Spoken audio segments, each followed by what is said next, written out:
కుటుంబమే. ఎవరు ఎక్కడ లేరు. ఎందుకంటే చాలా కాన్స్టిట్యూషన్లో నేను చూస్తూ ఉంటా, నా పరిచయాలు ఉన్నాయి. కానీ ఇక్కడ ఏ టైంలో అయినా ఎవరైనా ఈ వైఎస్ కుటుంబ సభ్యులు ప్రతి ఒక్కరూ అందుబాటులో ఉండి, అవినాష్ అయితే, భాస్కర్ సార్ అయితేనేమి, వివేకం సార్ అయితే, మనోహర్ రెడ్డి సార్ అయితే, ఎప్పుడు ప్రజల్లో వాళ్ళకి ఎన్ని సమస్యలు ఉన్నాయా, ఎన్ని కష్టాలున్నా మనం పోయి మన కష్టం చెప్తే చెల్లించి ఈ టైంలో కూడా ఇంత కష్టకాలంలో కూడా పలికే వాళ్ళు ఎవరు అంటే వైఎస్ కుటుంబమే. ఎవరు మనకు లేరు.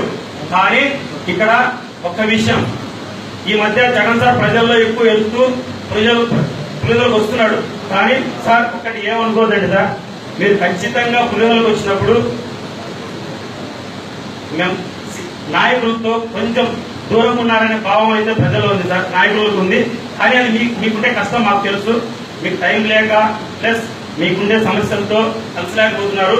కొంచెం పర్సనల్ గా లీడర్లు అయితే మండల స్థాయి లీడర్లు, గ్రామ స్థాయి లీడర్లు కొంచెం మీరు దగ్గర పిలుచుకుంటే మా జీవితం అంతా కొంచెం పూర్తిగా ఉంటుంది సార్. మాకు ఏమనుకోలేదు సార్ ఇట్లా అనేది. కానీ మీ మీద ఇది ఒక నాలో మనసులో ఉండేది చెప్తున్నాను సార్. మీ మీద ఉండే ప్రేమతోనే సార్, ఇది ఎంత ప్రేమ ఉందో మాకు తెలుసు సార్ గుండెల్లో.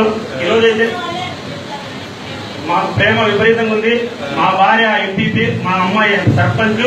ప్రతిరోజు ఒక కోటు పోతాదేమో నిద్రపోకుండా పనిచేసుకుంటున్నాం సార్. మేము ఒక కోటు కూడా పక్కన పోకుండా ఇక్కడ కష్టకాలంలో మేమే కాదు ప్రతి ఒక్కరు చేస్తున్నారు.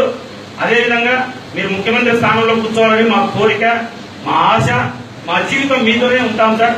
దాంట్లో రెండో ఆలోచన లేదు. మా జీవితం మీతోనే ఉంటాను సార్. నమస్కారం సార్.